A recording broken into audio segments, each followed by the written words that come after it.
O inverno de 1847 chegara a Lavingford, com uma severidade que parecia prenunciar desgraças. Os corvos, negros como a tinta de um luto perpétuo, rasgavam os céus plúmbeos em círculos intermináveis, suas grasnadas ecoando pelos campos devastados pela geada. O vento uivava através dos vales, como espíritos condenados, arrancando as últimas folhas das árvores despidas e açoitando as janelas do imponente solar ducal com uma fúria que não conhecia piedade. Lady Evangeline Harcourt, 24 anos de idade, cabelos castanhos com reflexos de âmbar quando a luz do sol os tocava, e olhos verde esmeralda que guardavam uma profundidade de caráter raramente vista, encontrava-se de joelhos no grande salão de mármore italiano. O chão, uma extensão polida de pedra branca com veios dourados que se espalhavam como rios congelados, refletia distorcidamente sua figura curvada. Cada movimento de suas mãos, envolvidas em trapos ásperos e já manchados, era metódico, quase ritualístico, como se estivesse executando uma penitência por pecados que jamais cometera. As marcas de botas enlameadas, testemunho da passagem de cavalheiros que entravam sem o menor cuidado, como se o trabalho de uma serva não merecesse consideração, estendiam-se pelo salão em padrões caóticos. Evangeline limpava cada uma com uma dedicação que beirava o sagrado, não por subserviência, mas porque sua dignidade interior recusava-se a permitir que a injustiça do mundo exterior maculasse a qualidade de seu próprio trabalho. Do alto da magnífica escadaria de carvalho esculpido, cada degrau ornamentado com medalhões que representavam a linhagem ilustre dos duques de Lavingford através de gerações, observava uma figura de contornos severos. Nathaniel Ashford, duque de Lavingford, possuía aos 32 anos uma presença que comandava reverência imediata. Alto, de ombros largos sob o corte impecável de sua sobrecasaca azul marinho, ele ostentava uma fisionomia talhada em ângulos aristocráticos, maxilar quadrado, nariz reto e imperioso, sobrancelhas espessas que se franziam perpetuamente em desaprovação. Seus olhos, de um cinza tempestuoso que parecia refletir as nuvens que pairavam sobre a propriedade, fixavam-se em Evangeline com uma frieza calculada. Ele acreditava, com a convicção férrea que apenas o orgulho ferido pode produzir, que aquela mulher, agora reduzida ao papel mais humilhante dentro de sua própria herança, era responsável por uma trama de usurpação.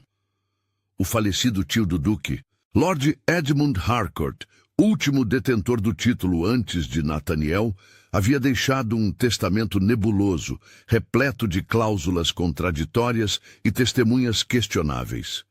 Boatos haviam se espalhado pela sociedade como fogo em palha seca. Dizia-se que Evangeline, filha de um comerciante enriquecido e sobrinha distante de Edmund, havia manipulado o velho senhor em seus últimos dias, fazendo-o alterar documentos em seu favor.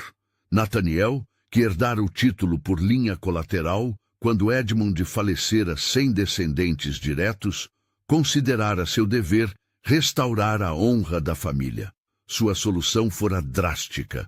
Despojou Evangeline de qualquer pretensão e ignorou as cláusulas testamentárias que a favoreciam, declarando-as fruto de coerção senil, e transformou-a em serva dentro do mesmo solar que deveria ter sido seu lar. Era, em sua mente distorcida pela amargura, uma justiça poética. O que ele não sabia, o que ninguém além dos advogados mortos e dos documentos selados em cofres secretos sabia, era que cada palavra que ele proferia como verdade era, na realidade, uma mentira envenenada. Evangeline levantou-se lentamente, suas costas estalando com a tensão de horas dobradas sobre o mármore gelado. Ela carregava em seu porte uma dignidade inabalável, uma postura ereta que desafiava a humilhação imposta. Seus lábios, levemente partidos pelo frio implacável que penetrava até mesmo as paredes grossas do solar, moveram-se em um sussurro quase inaudível. Uma oração, talvez, ou um juramento silencioso de que a verdade um dia prevaleceria. O duque desceu 3 degraus, o som de suas botas ecoando no silêncio sepulcral do salão. Sua voz, quando finalmente irrompeu, era grave como o trovão distante. Espero que o trabalho esteja adequado aos padrões de minha casa, senhorita Harcourt. A maneira como ele pronunciou seu nome, despojando-a do título de Lady, era uma ferida deliberada, um lembrete constante de sua queda. Evangeline virou-se para encará-lo, e pela primeira vez naquela manhã sombria, seus olhos encontraram os dele. Não havia súplica naquele olhar, apenas uma serenidade desconcertante que fez algo dentro de Nathaniel estremecer de forma imperceptível. "O mármore está limpo conforme vossa graça exigiu", respondeu ela, sua voz possuindo uma qualidade que o duque não conseguia categorizar. Era suave, mas não fraca, respeitosa, mas não subserviente. Havia nela um timbre hipnotizante, como se cada palavra fosse medida e pesada antes de ser proferida, carregando um peso que transcendia seu significado literal. O duque desceu mais 2 degraus, aproximando-se o suficiente para que o perfume quase imperceptível que emanava dela, algo entre lavanda e papel antigo, como se ela passasse suas noites lendo em vez de dormir, alcançasse suas narinas. Ele franziu as sobrancelhas, irritado consigo mesmo por notar tal detalhe. "Há rumores na criadagem", disse ele, sua voz adquirindo um tom de interrogatório, "de que passa as noites na biblioteca. Devo lembrá-la de que seu papel aqui não inclui acesso aos livros de minha família." Evangeline sustentou seu olhar sem pestanejar. Havia um brilho em seus olhos verde esmeralda, uma centelha de algo indefinível que fez o coração de Nathaniel pulsar uma vez, apenas uma vez, de forma irregular. "Eu não leio vossos livros, vossa graça", respondeu ela com uma calma perturbadora. "Apenas organizo aqueles que a poeira do tempo começa a devorar. Seria uma pena permitir que obras tão valiosas se perdessem por negligência." A palavra negligência pairou no ar como uma acusação velada. O duque sentiu uma onda de fúria atravessá-lo, mas estranhamente mesclada com algo que ele se recusava a reconhecer: admiração. Como ousava aquela mulher, aquela serva, aquela usurpadora despojada, falar com ele em termos que sugeriam falha de sua parte? "Retire-se", ordenou ele, sua voz cortante como lâmina.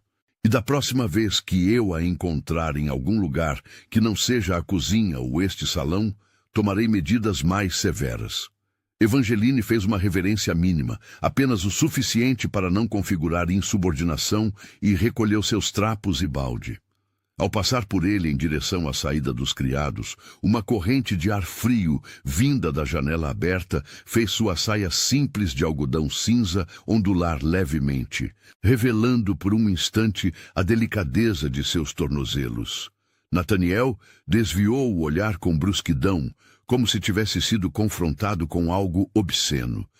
Mas à medida que ela desaparecia pelo corredor estreito que levava às dependências servis, ele permaneceu parado no meio do salão, sua respiração ligeiramente mais rápida do que deveria estar, seu pulso acelerado de uma forma que não conseguia explicar racionalmente.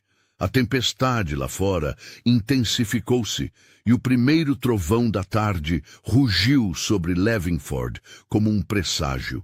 O crepúsculo chegou mais cedo naquele dia, sufocado pelas nuvens negras que se acumulavam como montanhas invertidas no firmamento. A tempestade prometida pela manhã agora cumpria sua ameaça com uma ferocidade primitiva. Raios rasgavam o céu em ramificações brilhantes, iluminando por frações de segundo os campos ao redor do solar, como se um deus colérico abrisse seus olhos fosforescentes. Trovões seguiam-se em ondas sucessivas, tão intensos que as vidraças tremeluziam em suas molduras de chumbo. Evangeline encontrava-se no salão principal, aquele mesmo onde horas antes esfregara o mármore, agora com a tarefa de acender as velas antes que a escuridão completa engolisse o solar.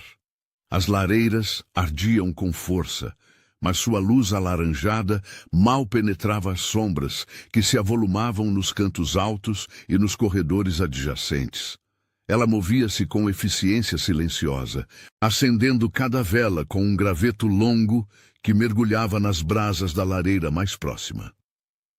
Foi durante esse ritual que uma rajada de vento particularmente violenta explodiu através do corredor leste.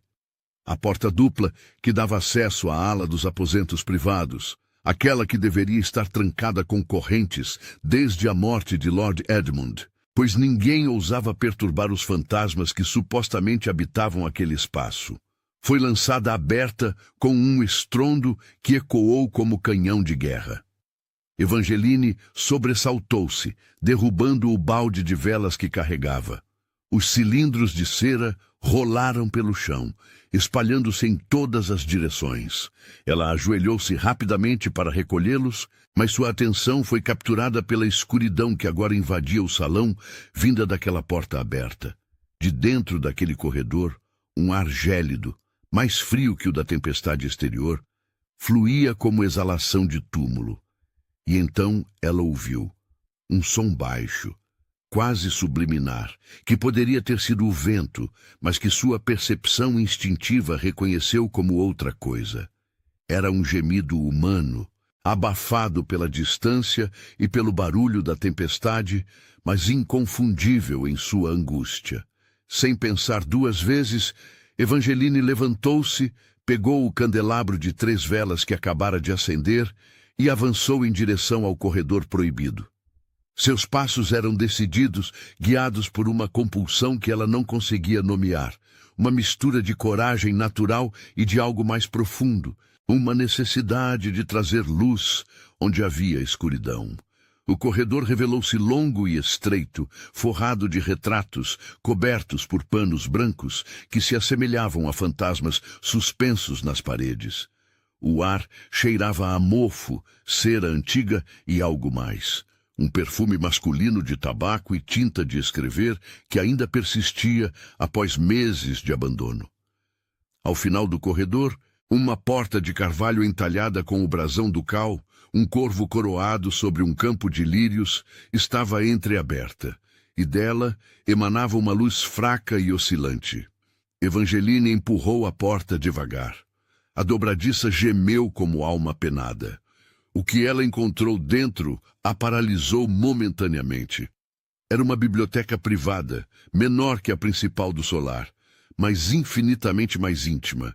As paredes eram cobertas do chão ao teto, com estantes de mogno escuro, entalhadas com motivos florais tão delicados que pareciam rendas de madeira. Milhares de volumes encadernados em couro, vermelhos, marrons, verdes, alguns com douração nas lombadas, observavam o espaço central como testemunhas silenciosas. Uma lareira apagada ocupava a parede oposta, flanqueada por poltronas de veludo vinho que pareciam não ter sido usadas em meses. E no centro, debruçado sobre uma escrivaninha de jacarandá coberta por pergaminhos e cartas amareladas, estava o próprio Duque de Lavingford, mas não o Duque que ela conhecia, não aquela máscara de frieza aristocrática. Este era um homem despojado de suas defesas, com a sobrecasaca jogada descuidadamente sobre uma cadeira, o colete desabotoado, revelando a camisa branca de linho que se colava levemente ao contorno de seu torso. Suas mangas estavam enroladas até os cotovelos, expondo antebraços de musculatura definida, cobertos por uma leve camada de pelos escuros. Seu cabelo negro, usualmente penteado com pomada para trás em estilo impecável, caía em mechas desalinhadas sobre a testa. Ele ergueu o olhar ao perceber a presença dela, e Evangeline viu que seus olhos cinzentos estavam avermelhados, como se tivesse estado chorando, ou como se não dormisse há dias. A expressão que a recebeu foi primeiro de choque, depois de fúria, mas por trás de ambas havia algo mais vulnerável, algo que ele não conseguia esconder completamente. O que significa esta invasão?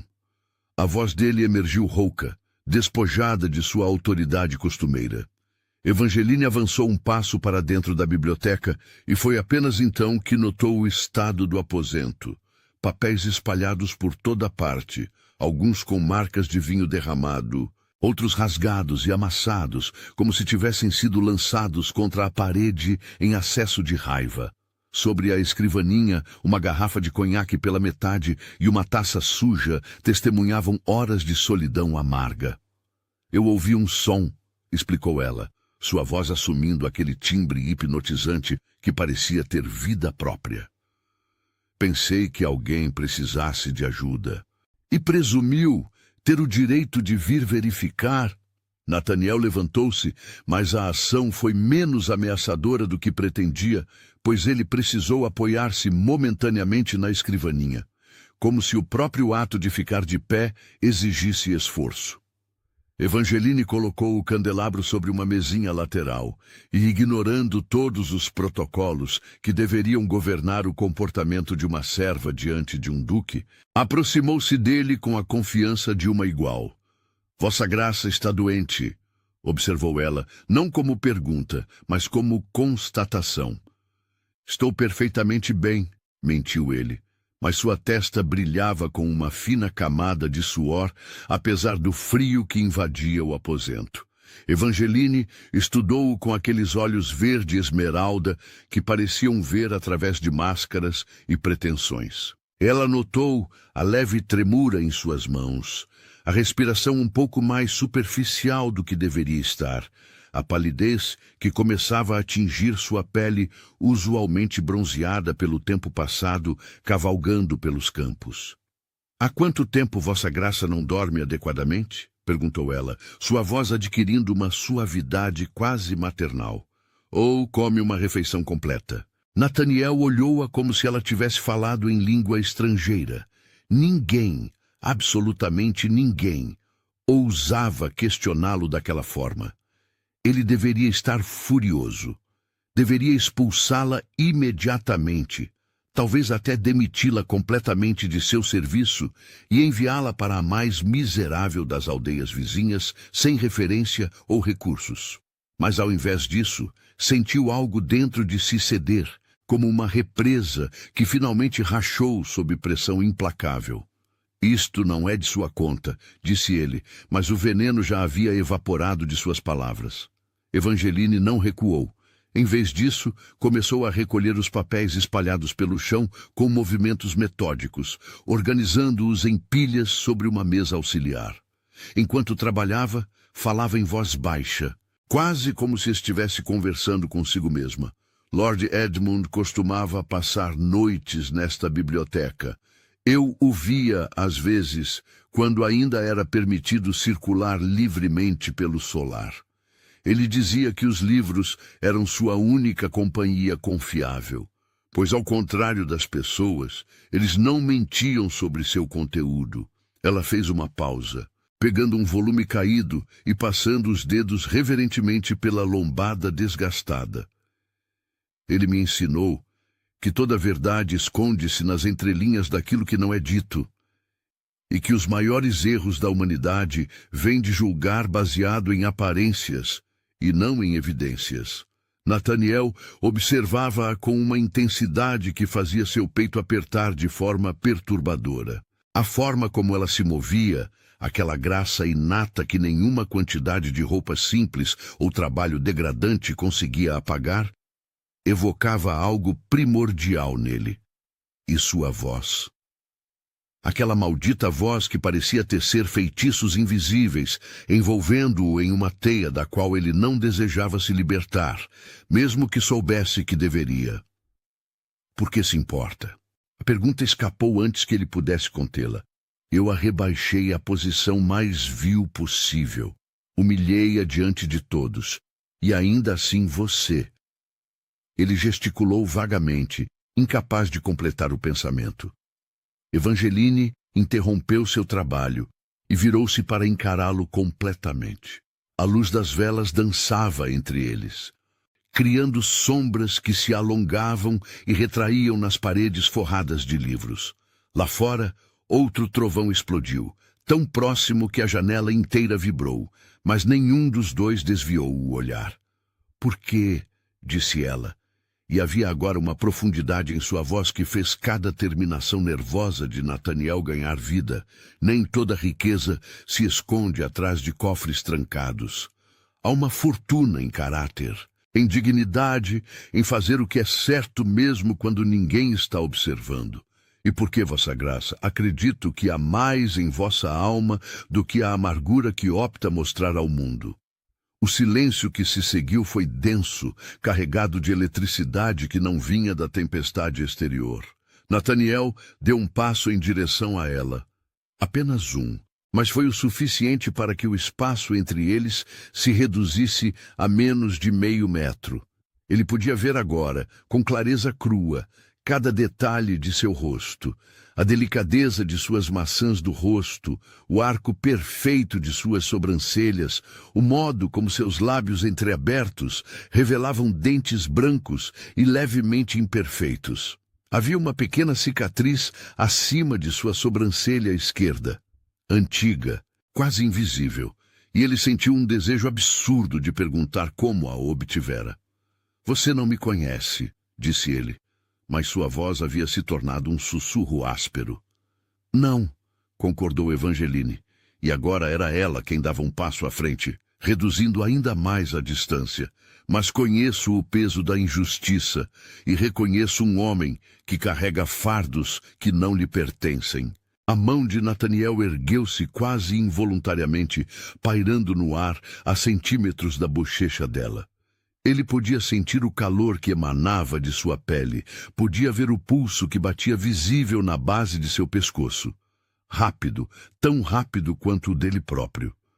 Por um momento infinito, o mundo reduziu-se àqueles poucos centímetros entre sua mão e o rosto dela, àquela respiração suspensa que nenhum dos dois ousava completar. E então, como se despertasse de um transe, Nathaniel deixou a mão cair de volta ao longo do corpo. Ele recuou 2 passos, recompondo a máscara de frieza com esforço visível. "Saia!" ordenou ele, mas não havia convicção em sua voz.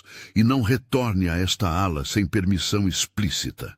Evangeline segurou seu olhar por mais um momento, e naquele olhar havia compreensão, uma sabedoria que transcendia os anos que ela carregava. Então, sem uma palavra, pegou seu candelabro e retirou-se, deixando-o sozinho com os fantasmas de seus próprios erros e com uma sensação nova e perturbadora que pulsava em seu peito como ferida aberta. Nathaniel afundou na poltrona, cobriu o rosto com as mãos e, pela primeira vez desde que assumira o título ducal, permitiu-se questionar se havia cometido um erro terrível. A tempestade que começara como ameaça vaga transformou-se em catástrofe real. Durante 3 dias e 3 noites, a fúria dos céus castigou Lavingford com uma intensidade que ninguém vivo recordava ter presenciado. Os rios que cortavam a propriedade, usualmente córregos mansos e navegáveis, transformaram-se em torrentes enfurecidas que arrancavam árvores centenárias pela raiz e carregavam cercas de pedra como se fossem palha. As estradas que conectavam o solar ao vilarejo mais próximo ficaram intransitáveis, bloqueadas por deslizamentos de terra e árvores caídas. O solar ducal, construído há gerações para resistir aos piores rigores do inverno inglês, tornara-se uma ilha isolada do resto do mundo. Na ala dos criados, o pânico começou a se instalar. A despensa, que deveria estar bem abastecida para o inverno, revelou-se escandalosamente deficiente, resultado de má administração da governanta anterior, que fora demitida semanas antes por roubo e ainda não havia sido substituída adequadamente. Havia farinha suficiente para talvez uma semana, carne salgada para pouco mais e as reservas de lenha, essenciais para manter as lareiras acesas e impedir que todos morressem congelados, estavam perigosamente baixas. Foi em meio a este caos crescente que Evangeline emergiu como figura central, não por buscar protagonismo, mas por pura necessidade, quando a cozinheira-chefe entrou em histeria, declarando que todos morreriam de fome antes que a tempestade amainasse. Foi Evangeline quem a acalmou com palavras firmes e um chá de ervas que ela mesma preparou.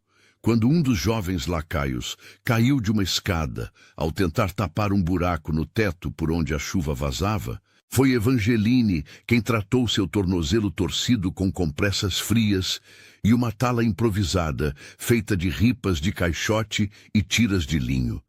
E quando a própria estrutura do solar começou a gemer sob o peso do vento, com telhas sendo arrancadas e janelas ameaçando se despedaçar, foi Evangeline quem organizou os criados em equipes, distribuindo tarefas com uma autoridade natural que fez mesmo os mais velhos e teimosos acatarem suas ordens sem questionar.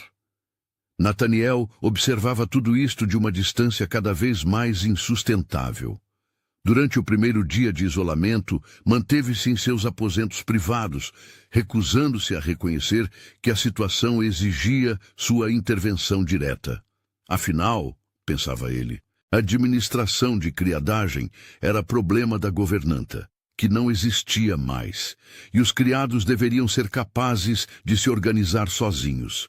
Mas no segundo dia, quando os relatos de Mrs. Pemberton, a criada mais antiga, começaram a revelar a magnitude da crise e, particularmente, os esforços quase sobre-humanos de Evangeline para manter todos alimentados, aquecidos e seguros, algo dentro dele começou a quebrar. Ele a encontrou na tarde do terceiro dia, na grande cozinha de pedra que ocupava o subsolo do solar. O ambiente estava repleto de atividade frenética. Panelas borbulhavam sobre o fogo, criadas corriam de um lado para o outro, carregando jarras de água e cestos de raízes. E no centro de tudo, como maestrina, regendo uma sinfonia caótica, estava Evangeline. Ela havia amarrado seus cabelos castanho-dourados em um coque simples na nuca, mas mechas rebeldes haviam escapado, colando-se às suas bochechas coradas pelo calor das fornalhas. Suas mangas estavam enroladas até os cotovelos, revelando braços delgados, mas surpreendentemente musculosos, cicatrizados aqui e ali por pequenas marcas, testemunhas de anos de trabalho manual. Seu avental, outrora branco, estava manchado de farinha, molho de carne e algo que parecia ser suco de beterraba. Ela estava explicando a dois jovens ajudantes de cozinha como fazer render um pedaço pequeno de presunto salgado, cortando-o em cubos minúsculos e adicionando-o a uma sopa espessa de vegetais que ela havia improvisado com raízes da adega. Nabos, cenouras, um pedaço de aipo murchado, e ervas secas que ninguém mais sabia que existiam, guardadas em jarros empoeirados no fundo de uma prateleira. O sabor, dizia ela, sua voz projetando-se clara mesmo em meio ao barulho, não vem da quantidade, mas da distribuição. Cada colher desta sopa terá o gosto do presunto se o cortarmos assim. Ela demonstrou, seus dedos movendo-se com precisão de cirurgiã.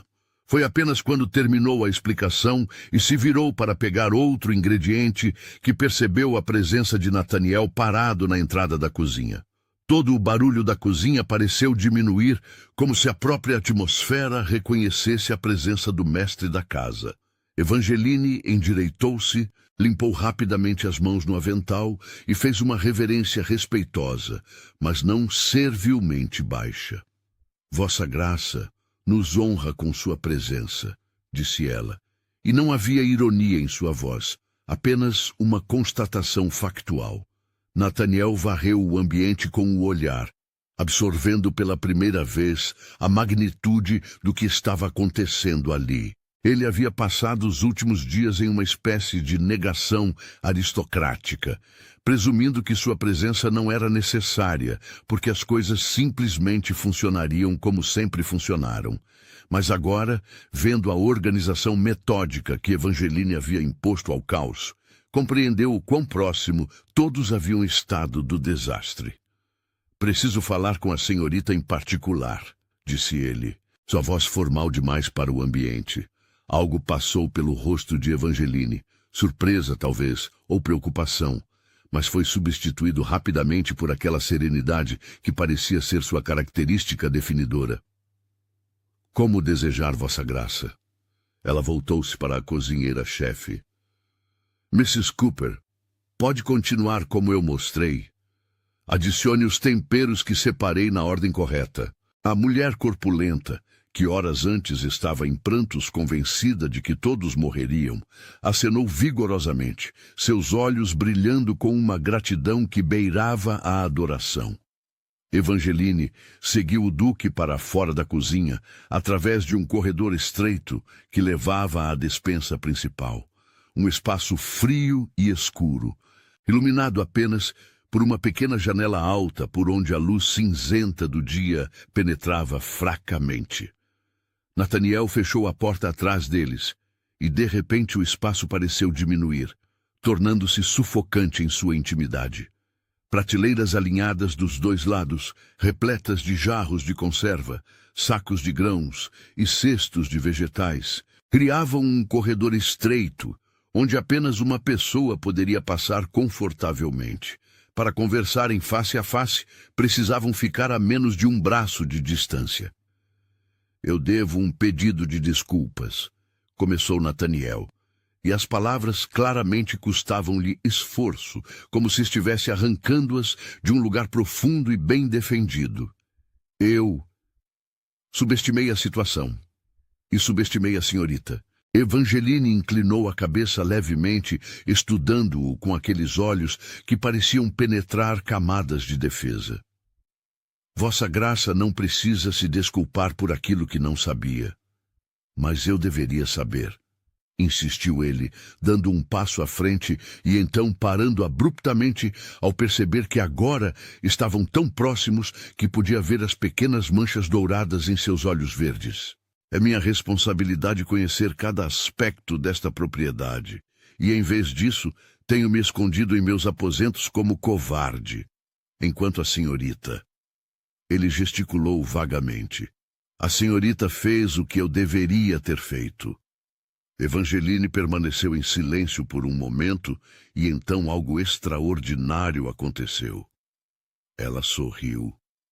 Não foi um sorriso completo, apenas um leve curvamento dos cantos de seus lábios, mas o efeito em Nathaniel foi devastador. Foi como se o sol tivesse atravessado as nuvens negras lá fora, inundando aquela despensa escura com calor repentino. "Vossa graça", disse ela suavemente, "não é covarde, é apenas um homem que carrega peso demais sozinho. Todos nós precisamos de ajuda às vezes. Não há vergonha nisso." Nathaniel sentiu algo dentro dele se desfazer, alguma armadura interna que havia construído ao longo de anos, reforçada por luto, traição e responsabilidades esmagadoras. Sua mão ergueu-se novamente, como havia feito naquela noite na biblioteca, mas desta vez ele não a deixou pairar no ar. Seus dedos tocaram, muito levemente, uma mecha de cabelo que havia escapado do coque dela e colava-se à sua bochecha. O contato foi elétrico. Evangeline inspirou bruscamente, seus lábios entreabertos, mas não recuou. Nathaniel deslizou a mecha de cabelo para trás de sua orelha, seus dedos rosando a pele dela de uma forma que era ao mesmo tempo inocente e absolutamente devastadora em suas implicações. "Como consegue?"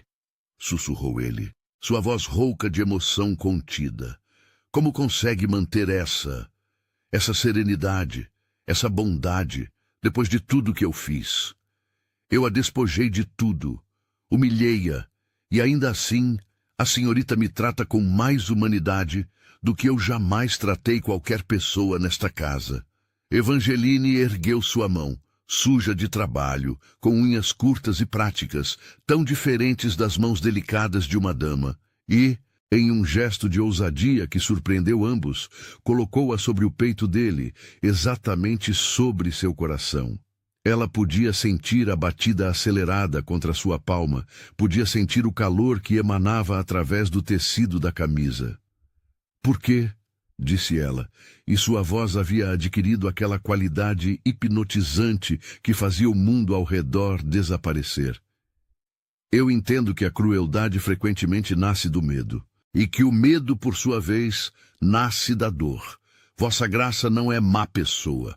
É uma pessoa ferida que aprendeu a ferir primeiro antes que outros pudessem feri-la novamente." Nathaniel cobriu a mão dela com a sua, pressionando-a mais firmemente contra seu peito, como se quisesse fundir aquele toque à sua própria carne. Seus olhos, aqueles olhos cinzentos que ela havia visto apenas como frios e distantes, agora brilhavam com uma intensidade que a deixava sem fôlego. "E se eu lhe disser?", ele sussurrou, inclinando-se para mais perto, tão perto que suas respirações se misturavam no ar frio da despensa, "que eu não quero mais ferir ninguém?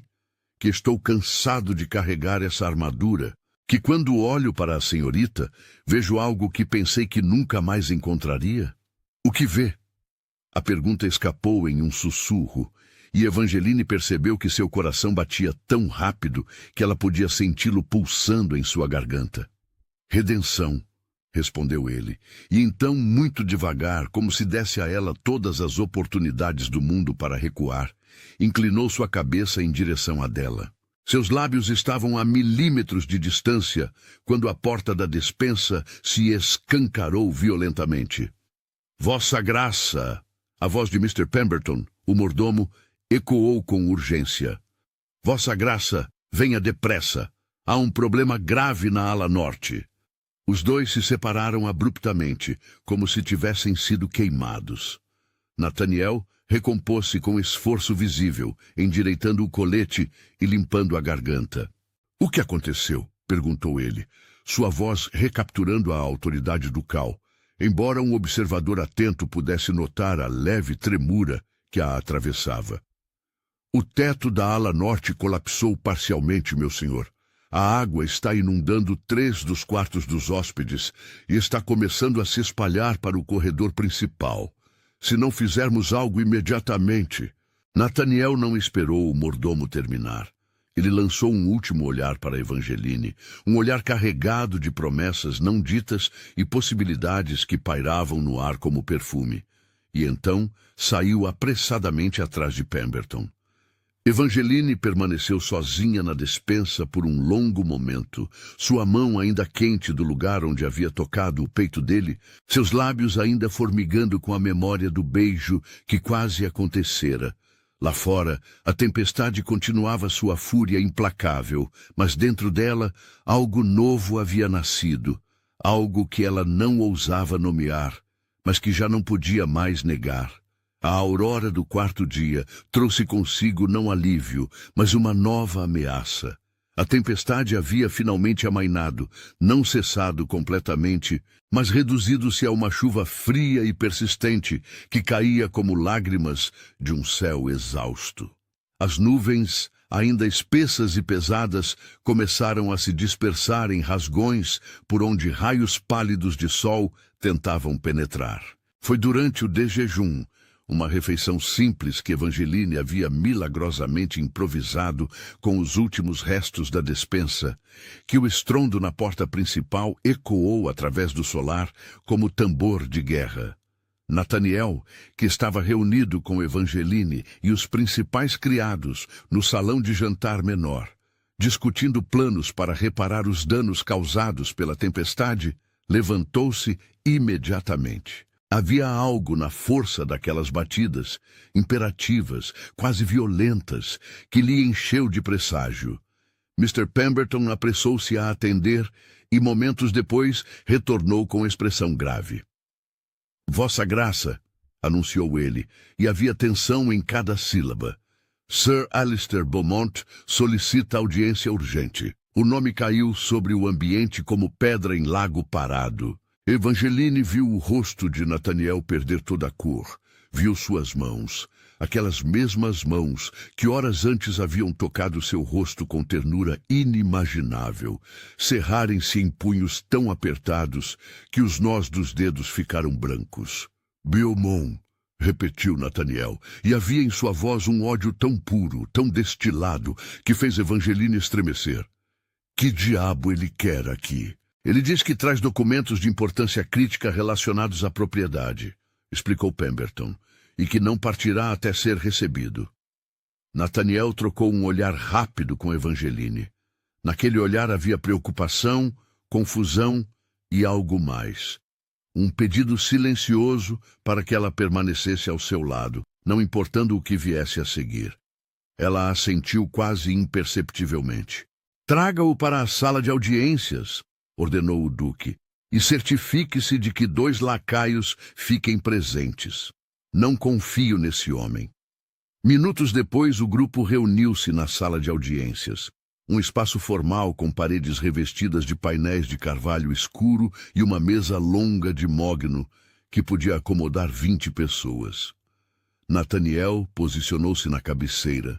Evangeline ficou de pé ligeiramente atrás e à sua esquerda, e 2 lacaios robustos flanquearam a porta. Sir Alistair Beaumont entrou como tempestade personalizada. Era um homem de 40 anos, alto e magro, de uma forma que sugeria não elegância, mas privação voluntária, como se cada onça de carne fosse luxo desnecessário. Seu rosto era comprido e pálido, dominado por um nariz aquilino e olhos de um verde tão claro que pareciam transparentes. Usava roupas caras, mas ligeiramente fora de moda, como se tivesse investido todo o dinheiro em aparência sem ter recursos para mantê-la atualizada. Ele era, Nathaniel sabia por experiência amarga, primo distante de ambos, dele e do falecido Lord Edmund. E era também um dos homens mais ambiciosos e inescrupulosos que já haviam caminhado sobre a terra de Lavingford. Nathaniel cumprimentou Beaumont com familiaridade falsa, sem usar o título ducal apropriado. Vejo que sobreviveste à tempestade. Admirável. Corte as amenidades, Alistair, cortou Nathaniel, sua voz como aço. O que quer aqui? Beaumont sorriu. E foi um sorriso de cobra avistando presa. Direto ao ponto. Sempre apreciei isso em ti.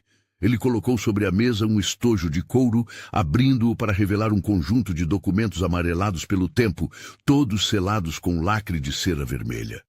Vim trazer-te aquilo que destrói teu mundo, tão cuidadosamente construído. Ele empurrou os documentos através da mesa em direção a Nathaniel. O duque pegou-os com mãos que tremiam levemente, não de medo, mas de fúria contida, e começou a ler. À medida que seus olhos percorriam as linhas de texto escrito em caligrafia elegante do século anterior, a cor drenou completamente de seu rosto. Evangeline, que observava tudo com crescente apreensão, viu o momento exato em que a verdade o atingiu como golpe físico. Nathaniel cambaleou levemente, apoiando-se na mesa, seus olhos fixos nos documentos, como se não conseguisse acreditar no que lia. Isso não pode ser verdade, sussurrou ele, mas havia derrota em sua voz. Oh, mas é, ronronou Beaumont, claramente saboreando cada momento. Esses são os testamentos originais de Lord Edmund Harcourt, datados de 1843, 4 anos antes de sua morte. Foram mantidos em custódia pelos advogados da família em Londres e só agora foram revelados devido a um, digamos, erro administrativo que finalmente se corrigiu. Nathaniel ergueu o olhar e Evangeline viu em seus olhos cinzentos algo que fez seu coração se partir. Horror, culpa e uma compreensão devastadora. Continua, ordenou ele, sua voz morta de emoção. Beaumont gesticulou dramaticamente para os papéis. Como podes ver claramente nesses documentos, Lord Edmund Harcourt deixou toda. E quando digo toda, quero dizer absolutamente cada centímetro de terra, cada centavo de fortuna, cada título e direito. A sua sobrinha, Lady Evangeline Archer. Ele fez uma pausa teatral, voltando-se para olhar diretamente para Evangeline pela primeira vez. A mulher que, segundo me informaram, atualmente limpa os chãos desta propriedade como serva. O silêncio que se seguiu foi absoluto. Até o som da chuva lá fora pareceu cessar, como se o próprio universo segurasse a respiração. Nathaniel virou-se muito devagar para encarar Evangeline. Em seus olhos havia um abismo de emoções conflitantes, choque, vergonha, horror pelo que havia feito, e subjacente a tudo isso, uma pergunta silenciosa. Por que você não me contou? Evangeline sustentou seu olhar com dignidade inabalável, embora lágrimas começassem a se acumular em seus olhos verde esmeralda. Eu tentei, disse ela suavemente, sua voz quebrando nas bordas. Naquele primeiro dia, quando Vossa Graça me recebeu, tentei explicar sobre os documentos, sobre as palavras finais de Lord Edmund, mas Vossa Graça não quis ouvir. E depois eu pensei que talvez pudesse provar meu valor através de ações, não palavras. Que talvez se Vossa Graça me visse como pessoa real, não como símbolo de traição imaginada. Você sabia? As palavras de Nathaniel emergiram como súplica ferida. Todo esse tempo, você sabia que era a legítima proprietária, e ainda assim me deixou tratá-la como... Como? Como serva, completou Beaumont com prazer malicioso. Oh, isto é delicioso, verdadeiramente delicioso. Nathaniel girou sobre Beaumont com fúria explosiva. Cale essa boca imunda antes que eu a cale por você. Cuidado, Nathaniel, advertiu Beaumont, recuando um passo, mas mantendo seu sorriso venenoso. Agora não és mais o Duque de Lavingford. Na verdade, nunca foste. Esse título pertence à legítima herdeira. Ele fez uma reverência exageradamente profunda para Evangeline. Vossa Graça. Evangeline estremeceu visivelmente ao ser chamada assim, como se o título fosse fardo que ela nunca havia desejado carregar. Mas há mais, continuou Beaumont, e agora sua voz adquiriu uma qualidade mais sinistra. Esses documentos também especificam que, caso Lady Evangeline seja considerada incompetente ou incapaz de administrar a propriedade, a gestão deve passar para o parente masculino mais próximo.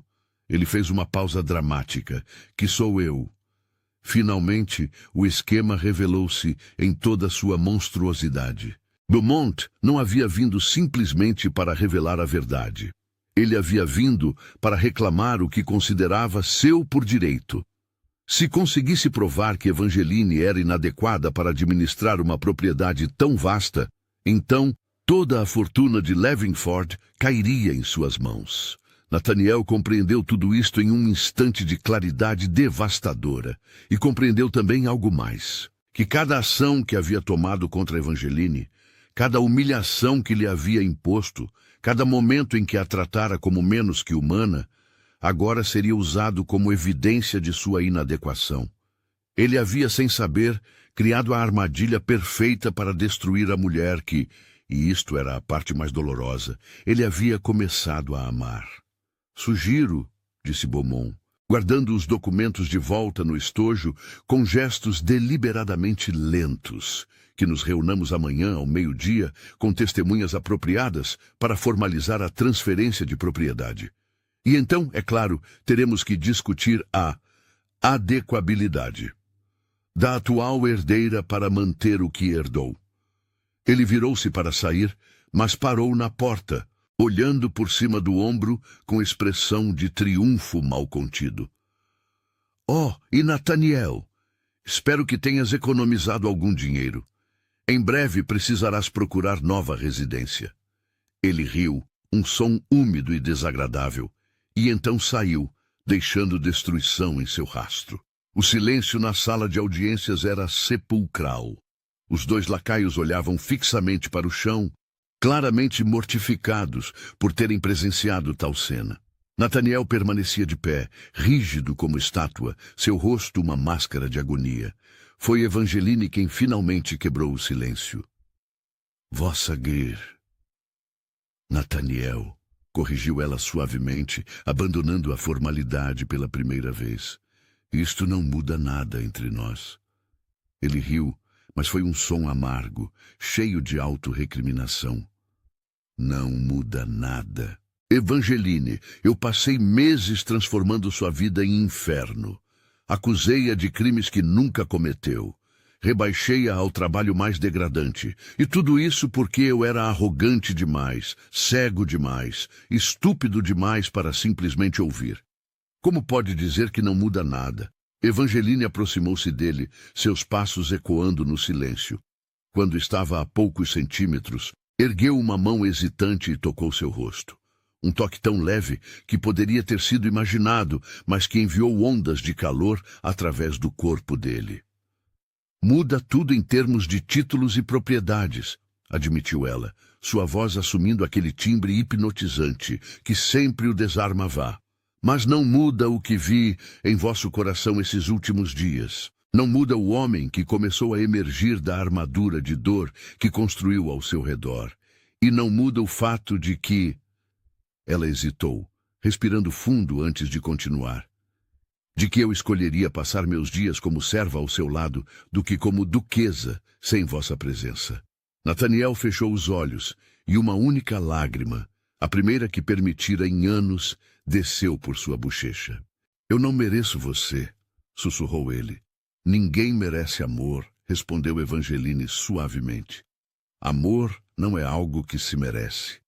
É algo que se escolhe dar, independentemente de merecimento. Ele abriu os olhos então, e neles havia uma determinação feroz, que ela ainda não havia visto. Beaumont não terá esta propriedade, declarou ele, sua voz recuperando força. E ele definitivamente não terá você. Eu vou consertar isto. De alguma forma, vou encontrar uma forma de desfazer o mal que causei e garantir que você receba tudo que lhe pertence por direito. Como? Perguntou ela, não com dúvida, mas com curiosidade genuína. Um sorriso, pequeno, mas real, tocou os lábios dele. Ainda não sei, mas tenho até amanhã ao meio-dia para descobrir. Ele pegou a mão dela, entrelaçando seus dedos de uma forma que era ao mesmo tempo íntima e reconfortante. E desta vez, não enfrentarei isto sozinho. Lá fora a chuva recomeçou, mas mais suave agora, como se até a tempestade reconhecesse que o pior já havia passado. O meio-dia do dia seguinte chegou envolto em névoa densa que transformava o mundo em fantasma de si mesmo. O solar de Lavingford, ainda carregando cicatrizes visíveis da tempestade, telhas ausentes, uma janela quebrada mal tapada com tábuas, jardins transformados em pântanos, preparava-se para receber testemunhas da transferência de propriedade mais dramática que a região havia presenciado em décadas. Mas Nathaniel Ashford não havia dormido aquela noite. Em vez disso, passou cada hora na biblioteca privada de Lord Edmund, aquela mesma onde Evangeline o encontrara dias antes, vasculhando cada livro, cada gaveta, cada documento solto em busca da arma que sabia que deveria existir. Edmund Harcourt havia sido muitas coisas, excêntrico, recluso, ocasionalmente dado a arrebatamentos filosóficos que ninguém entendia, mas nunca fora tolo. Se havia deixado sua fortuna inteira para Evangeline, também deveria ter previsto que predadores, como Beaumont, tentariam arrebatá-la. Deveria ter deixado proteções, salvaguardas, algo. E, finalmente, quando o relógio bateu 5 da manhã e a primeira luz cinzenta começou a infiltrar-se pelas janelas, Nathaniel encontrou. Era um livro aparentemente inocente, um volume de filosofia moral de Kant em alemão, língua que Edmund falava fluentemente, mas poucos outros em Lavingford conheciam. E dentro dele, escondidas entre as páginas e escritas em tinta simpática, que só se revelava quando aquecida ao calor de vela, estavam cartas. Cartas de Edmund para seus advogados em Londres, detalhando com precisão cirúrgica cada transação fraudulenta que Beaumont havia executado ao longo de anos. Esquemas de apropriação indébita de fundos familiares, dívidas de jogo que ele havia tentado esconder, forjando documentos, até mesmo evidências de suborno de oficiais locais para alterar registros de propriedade. Edmund havia sabido. Claro que havia sabido. E havia documentado tudo meticulosamente, não para expor Beaumont de imediato, pois isso teria desencadeado o escândalo familiar que o idoso senhor desejava evitar, mas para garantir que, quando o momento chegasse, a verdade estaria disponível. Quando o relógio bateu meio-dia, a sala de banquetes do solar estava repleta de testemunhas. Mr. Pemberton havia seguido instruções de Nathaniel ao pé da letra, convocando não apenas os criados seniores e advogados locais, mas também 3 magistrados da cidade vizinha que haviam conseguido chegar através das estradas agora meio transitáveis. Beaumont chegou pontualmente, trazendo consigo 2 homens que ele apresentou como seus próprios advogados, indivíduos de aparência oleosa que pareciam compartilhar o caráter questionável de seu cliente. Evangeline entrou por último, vestindo não as roupas simples de serva, mas um vestido que havia sido de sua mãe, guardado em uma mala no sótão durante todos esses meses. Era de veludo verde floresta, desbotado mas ainda digno, com gola alta de renda e mangas justas que acentuavam a graça natural de seus movimentos. Ela havia prendido seus cabelos em um coque elaborado e, pela primeira vez desde que chegara a Lavingford como refugiada, parecia o que sempre havia sido, uma dama de nascimento. A transformação não passou despercebida. Até Beaumont, cuja arrogância raramente era abalada, piscou surpreso ao vê-la. Nathaniel, posicionado na cabeceira da mesa longa, esperou até que todos estivessem sentados. Então, em vez de permitir que Beaumont assumisse controle do procedimento como planejado, ergueu-se e sua voz preencheu o salão com autoridade que não admitia contestação. Cavalheiros, senhores advogados, magistrados, começou ele, seu olhar varrendo o ambiente antes de pousar em Beaumont. Foram convocados para presenciar o que Sir Alistair Beaumont caracterizou como transferência de propriedade. E, de fato, uma transferência ocorrerá hoje. Mas não aquela que Sir Alistair antecipa. Beaumont inclinou-se para a frente, suas mãos espalmadas sobre a mesa. Nathaniel, o que estás a fazer? A lei é clara. A lei é clara, concordou Nathaniel, sua voz cortante como navalha. E é por isso que tomo o extraordinário passo de revelar documentos que deveria, por decência familiar, ter mantido ocultos. Mas decência familiar não merece proteção quando é abusada por aqueles sem honra. Ele acenou para Pemberton, que trouxe uma caixa de madeira polida e a colocou sobre a mesa. De dentro, Nathaniel começou a retirar documento após documento, espalhando-os como cartas de baralho diante das testemunhas atônitas. Aqui, disse ele, tocando o primeiro conjunto, estão registros de transações bancárias datados de 1841 a 1845, mostrando a transferência sistemática de fundos da conta familiar de Harcourt para contas pessoais de Sir Alistair Beaumont, sem autorização ou conhecimento de Lord Edmund. Beaumont empalideceu, mas tentou manter compostura. Essas eram empréstimos legítimos. Empréstimos? Nathaniel ergueu uma sobrancelha. Sem termos escritos, sem pagamento de juros, sem nenhum registro, exceto estas transferências unilaterais. Ele empurrou os documentos em direção ao magistrado mais próximo. Vossa Senhoria pode examinar e determinar se parecem empréstimos legítimos. O magistrado, um homem idoso de bigodes brancos e expressão severa, ajustou seus óculos e começou a examinar os papéis com atenção crescente. Nathaniel não esperou por sua conclusão. Já estava segurando o próximo conjunto de documentos. E aqui temos algo ainda mais fascinante, Correspondência entre Sir Alistair e um falsificador conhecido em Londres, um tal de Jeremy Wickham, que atualmente reside na prisão de Newgate, cumprindo sentença por fraude documental. Ele leu em voz alta. Os documentos que solicitaste estão prontos. Garanto que a caligrafia de Harcourt foi perfeitamente replicada. Ninguém jamais saberá que não são autênticos. Nathaniel olhou diretamente para Beaumont. Quer explicar a que documentos se referia? O rosto de Beaumont havia passado de pálido para verde acinzentado. Seus advogados trocaram olhares nervosos, claramente percebendo que a situação havia se voltado catastroficamente contra seu cliente. Isso é uma conspiração, gaguejou Beaumont. Nathaniel está inventando evidências para... Para fazer o quê? Interrompeu Nathaniel, sua voz adquirindo um tom de genuína curiosidade. Proteger a própria propriedade? Mas, segundo suas próprias alegações de ontem, esta propriedade nem sequer me pertence. Pertence à Lady Evangeline Harcourt. Então por que eu me daria ao trabalho de fabricar evidências contra você? A menos que tais evidências fossem verdadeiras e representassem ameaça à legítima herdeira. A lógica era inescapável.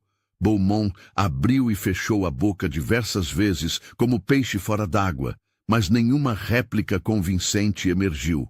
Nathaniel voltou-se então para Evangeline, que havia assistido a tudo em silêncio, suas mãos cruzadas no colo, aquele olhar sereno e hipnotizante fixo não em Beaumont, mas em Nathaniel, como se estivesse vendo não apenas suas ações presentes, mas reconhecendo a transformação que havia ocorrido dentro dele. Lady Evangeline, disse Nathaniel, e pela primeira vez, desde que a conhecera, usou seu título com o respeito que merecia. Sou culpado de injustiça terrível contra Vossa Senhoria. Atuei baseado em suposições e boatos. E como resultado, submeti-a a humilhações que mancharão minha consciência pelo resto de minha vida. Mas hoje, diante destas testemunhas, quero corrigir o que posso ser corrigido. Ele caminhou ao redor da mesa até ficar diante dela. Então, para choque absoluto de todos os presentes, o Duque de Lavingford, ou ex-duque, como agora era tecnicamente correto, ajoelhou-se. Eu, Nathaniel Ashford, reconheço publicamente que Lady Evangeline Harcourt é a legítima herdeira de todas as terras, propriedades, títulos e fortunas deixadas por Lord Edmund Harcourt. Reconheço que tratei-a com crueldade indesculpável, baseada em falsidades. E reconheço que ela possui mais nobreza em seu dedo mínimo do que eu possuo em todo o meu ser. O silêncio na sala era absoluto. Até a respiração parecia ter parado. Evangeline estendeu uma mão, tocando delicadamente o ombro de Nathaniel. Levantai-vos, disse ela suavemente. Nunca desejei ver-vos ajoelhado diante de mim. Tudo o que sempre desejei era ser vista como igual. Nathaniel ergueu-se lentamente, e seus olhos, aqueles olhos tempestuosos que haviam começado tão frios, agora brilhavam com uma intensidade que fez o coração de Evangeline acelerar. Então permita-me oferecer algo mais, disse ele, sua voz baixa, mas clara o suficiente para que todos ouvissem. Não posso desfazer os meses de injustiça. Não posso apagar as humilhações ou recuperar o tempo perdido. Mas posso oferecer o resto de minha vida como compensação. Ele pegou ambas as mãos dela nas suas. Case-se comigo, Evangeline. Não como forma de eu recuperar posição ou propriedade. Ambas são suas por direito e permanecerão suas, independentemente de sua resposta. Case-se comigo, porque durante estes dias de tempestade, descobri algo que achava ter perdido para sempre. A capacidade de ver bondade genuína em outro ser humano. E mais que isso, descobri que me apaixonei pela mulher cuja alma você me permitiu ver. O silêncio explodiu em murmúrios chocados. Beaumont levantou-se bruscamente, derrubando sua cadeira. Isto é ridículo. Ela não pode. Silêncio! Trovejou o magistrado mais velho, finalmente erguendo o olhar dos documentos que estivera examinando. Sir Alistair Beaumont, com base nas evidências aqui apresentadas, ordeno sua prisão imediata pendente investigação formal das acusações de fraude, apropriação indébita e falsificação documental.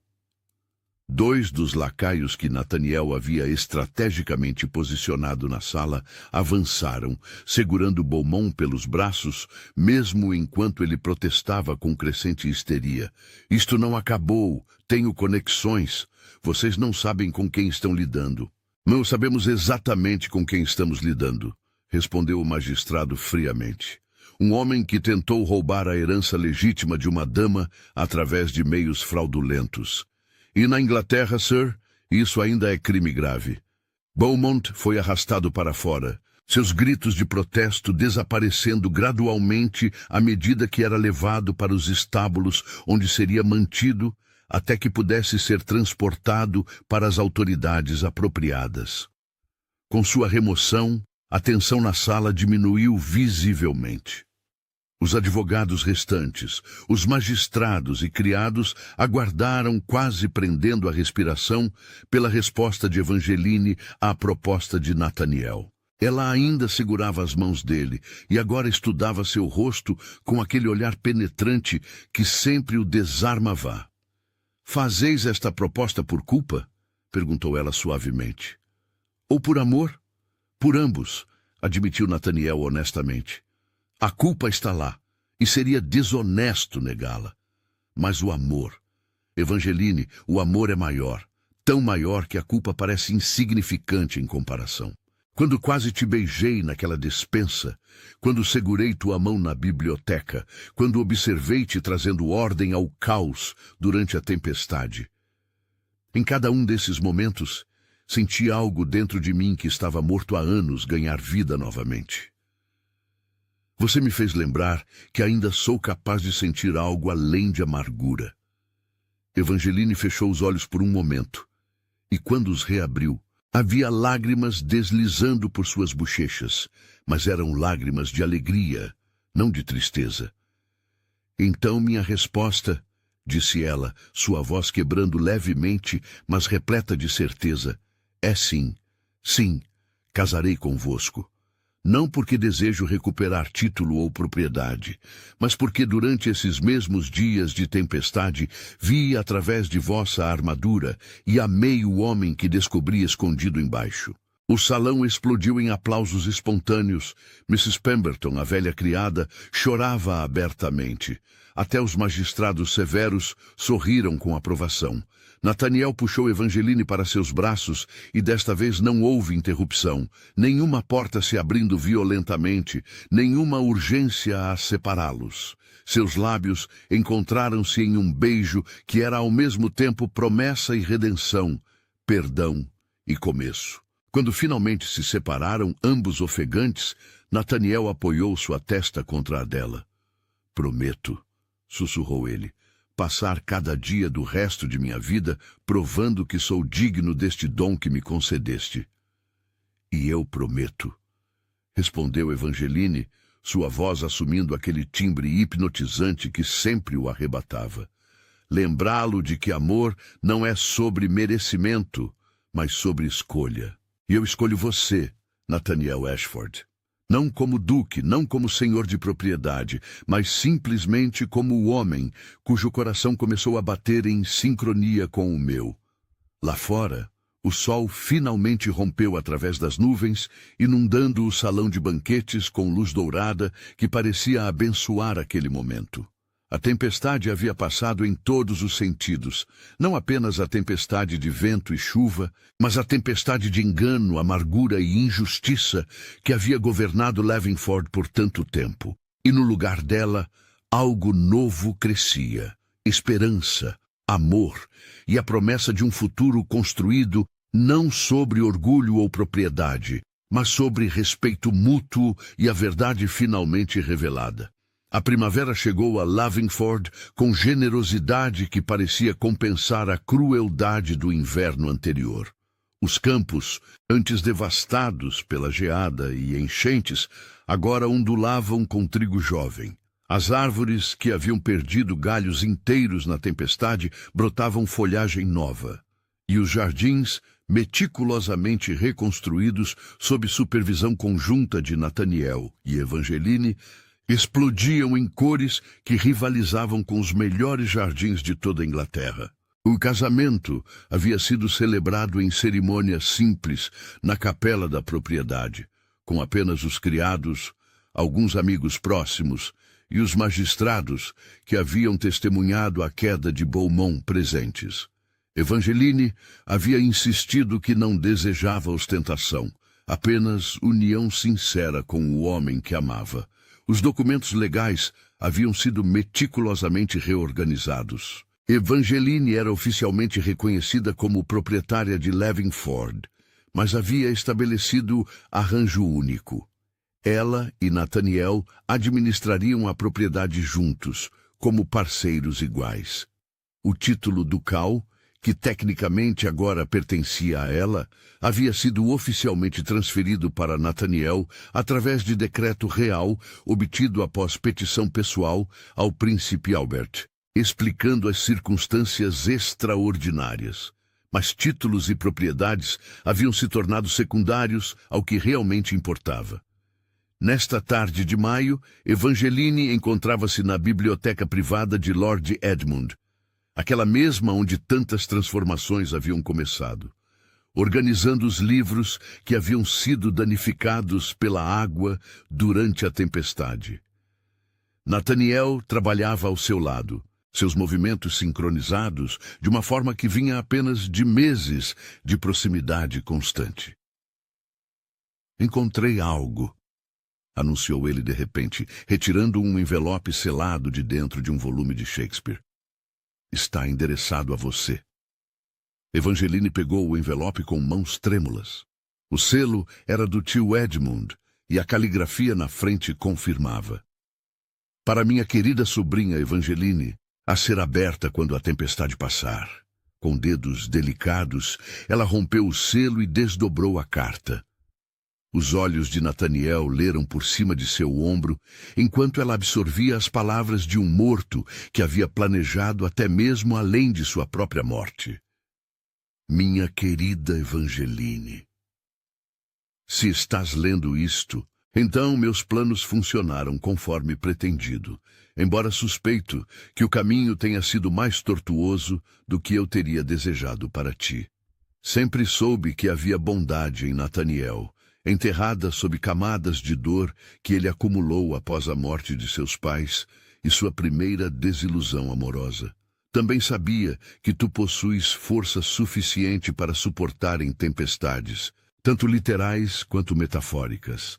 Perdoa um velho por suas manipulações. Estruturei meu testamento não apenas para garantir que receberias o que te pertence por direito, mas também para criar circunstâncias que forçariam ambos, tu e Nathaniel, a verem além de títulos e propriedades e reconhecerem valor em caráter e alma. Se minha aposta funcionou, estarás agora lendo isto ao lado do homem que ama, tendo atravessado o inferno que inadvertidamente criei.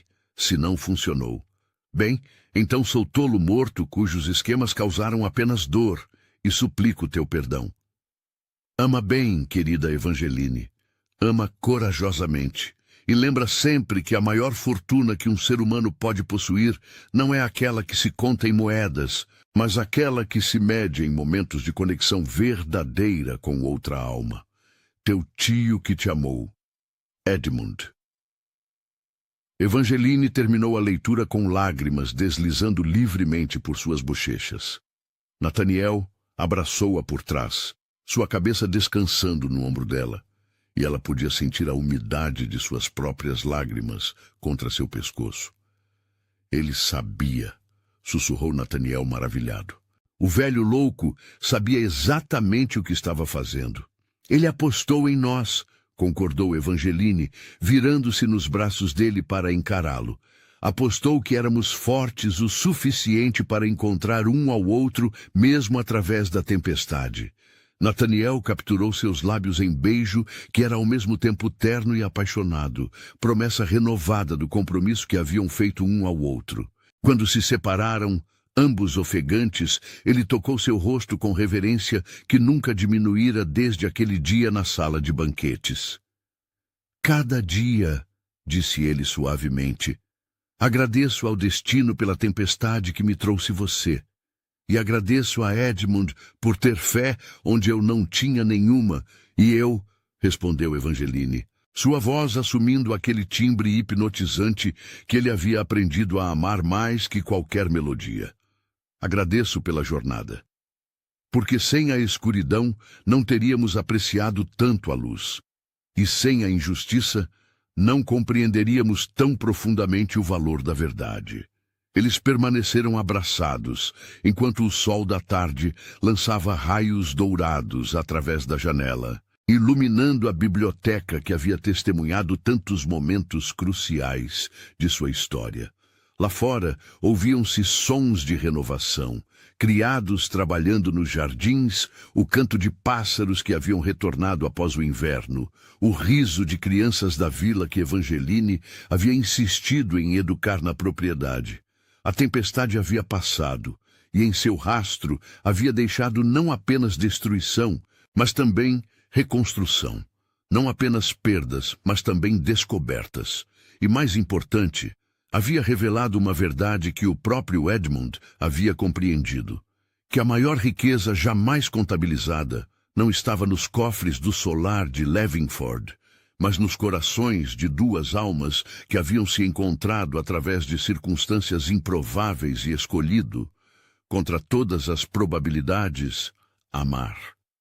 E assim, sob o firmamento agora sereno, naquele espaço que havia testemunhado humilhação e redenção, injustiça e amor, a história de Nataniel e Evangeline continuava, não com final, pois finais verdadeiros não existem em histórias de amor que perduram, mas com promessa de capítulos futuros ainda não escritos, aguardando ser vividos um dia de cada vez. A fortuna havia sido descoberta, sim, mas não era aquela que qualquer um havia imaginado. Era algo infinitamente mais valioso.